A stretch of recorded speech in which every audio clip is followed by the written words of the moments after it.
Alright guys, it's time for another Q&A with a fellow YouTuber. And this Q&A is going to be very special for me because the YouTuber that I'm featuring on this Q&A is a guy that started with me basically when we both started at the same time, which is about a year ago, give or take. And he subbed me and I subbed him, and from then on we've been corresponding and become actually good friends. So, of course, that YouTuber is SNOA 95. If you have not subscribed to him, please do. Great guy, great person.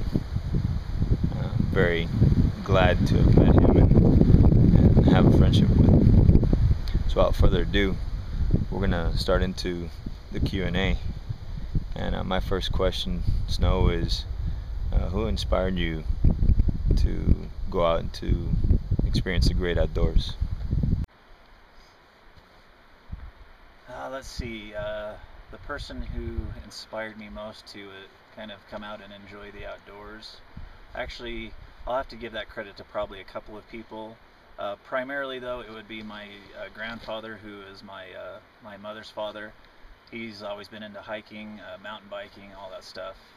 Even when he was in his 60s and I was like 18, we hiked the Grand Canyon together, just me and him. So that was a lot of fun. And he just taught me to really enjoy the beauty of everything. And then secondarily, my dad's father, my other grandfather, is a really famous photographer. He has pictures of the Smithsonian, nature type pictures. He worked for Arizona Highway. And so he has a really good eye for taking just beautiful scenic shots. That's what his specialty is. And so I like to think that maybe a little bit of that trickled into, and that maybe some of his genetics do that. And so as I do my filmmaking, I think of that a lot, and try to see some of nature through his eyes too. So probably my two grandpas are the two guys who really inspired me to enjoy the outdoors.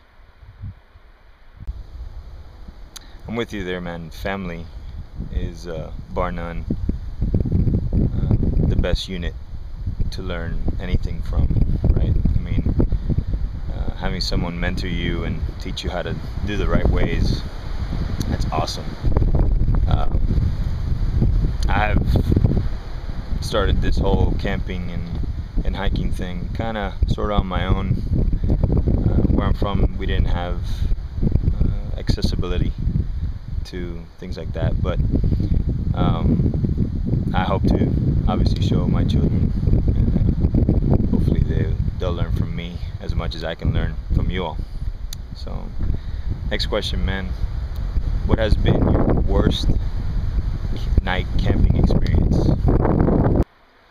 My worst night camping is pretty easy. I've had some pretty uncomfortable nights where I'm kind of cold or something, or that it's just so windy and stormy that you're kind of worried that your tent's going to blow over. But the worst night would have to be when I went camping in December, and I'm from Arizona, but I'm from a colder climate, about 6,000 feet, where we have the 4 seasons. Me and my cousins and my best friend in high school decided we were going to go out to a place called 4 Mile Knoll outside of town. And if you don't know what a knoll is, it's kind of like a big hill or a small mountain with the top cut off of it. We went up there exploring, with some gear. We didn't have the right gear. We probably had like slumber party sleeping style bags, the cabin bags that aren't very warm, and some 2-liter bottles of pop. Definitely weren't prepared. Went up there, found a little kind of cavern cave where we built a fire. It had a place to let the smoke out of, and we ended up sleeping in there. Man, I'm telling you, about 2 hours into there, our fire went out, and I thought I was going to die. It was so cold. Couldn't sleep the whole night. Everybody kept huddling closer and closer. I mean, we were teenage boys. We were tough. And, yeah, we're sitting there like whining like little girls by the end of the night. Halfway through the night, we hear this rustling through some of our wrappers, and stuff like that, and our food. Put the flashlight out, and all we see is eyes. So I don't know if it's a big rat or, what it was, but we started chucking rocks. And after that, I couldn't sleep, even more. I couldn't sleep because I was thinking, man, something's going to start chewing on my toes or something. So that easily was my worst night. I didn't sleep even probably 5 minutes that night, and just freezing. So be prepared, man. Yeah, that sounds absolutely terrifying and scary. I mean, you did that as a teenager. If I would do that now, I'd probably be, just out of my mind scared. So props to you on that one, man. Props to you on that one. Let's move on, and I want to know, what have you received from YouTube? What has YouTube given to you? Okay, what I have received from YouTube is a list probably this long, and it's hard to narrow it down to just one thing. Everybody's going to say friendship, because that's what comes to mind. There's just quality people who are just actually genuine friends, and everybody says it's unexpected that, yeah, you're going to really develop friendships, but you do, and you actually get to meet people in person, and you get to know their families and their personalities, their likes and dislikes, and that's really cool. Another thing that I have received, though, from YouTube, besides friendship, is just a huge knowledge base.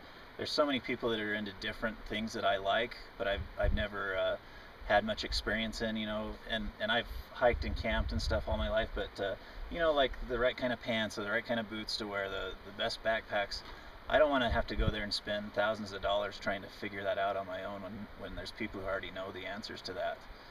So it's really cool. Same with guns or knives or anything. I can go and look and see what experiences other people have had, and that's invaluable to me, because it's knowledge, and when you have knowledge, it saves you money, it saves you pain and headache, and it can actually save your life in some instances. So that's what I've received. So friendship and knowledge, awesome two things to get out of YouTube. There's plenty of it, right? There's been a lot of people that you've become to know and actually become friends, and of course just the knowledge that everybody has out there is unbelievable. I'll be honest, man, I've learned a ton from you, of course. That's why I started watching your channel. So receiving all that knowledge and the friendship, can't beat that. And of course, for our last question, I'd like to know, what have you given back to YouTube? Alright, well, here comes a question that I was dreading, and that is what I have given back to the YouTube community. I knew you were going to ask that, and the reason I'm dreading it is because I'm pretty much a total puke and haven't given much of anything back. I've just been a taker, just ask anybody that knows me. I totally suck. But anyway, I am working on something to give back to the community. It's still in the developmental stages, working the bugs out a little bit. My buddy Scouts SNOA, you guys probably know him. I've been talking back and forth to him, and we've been kind of developing this machine that actually teleports you from one place to another. And I came up with the idea because you meet these guys online and stuff, and it's like it'd be cool to go and be able to hang out where they live, or them come here, meet somewhere, in a different place. So I've been able to be successful with it a couple of times, and so far it's been cool. I'm hoping that once we get it really developed and all the bugs worked out, that every YouTuber can have their own teleport machine, and we can all go have some type of YouTube convention, So that'd be pretty cool. That's what I gave back, or what I'm giving back, sorry. Alright, man, so you let the cat out of the bag. I was hoping to do this later on, but I guess, yeah, we had to let everyone know sometime, right? So this is a time where I want to give thanks to our fellow YouTuber, Snow Lobo. So I guess I'm gonna head on out there real quick and shake hands with him.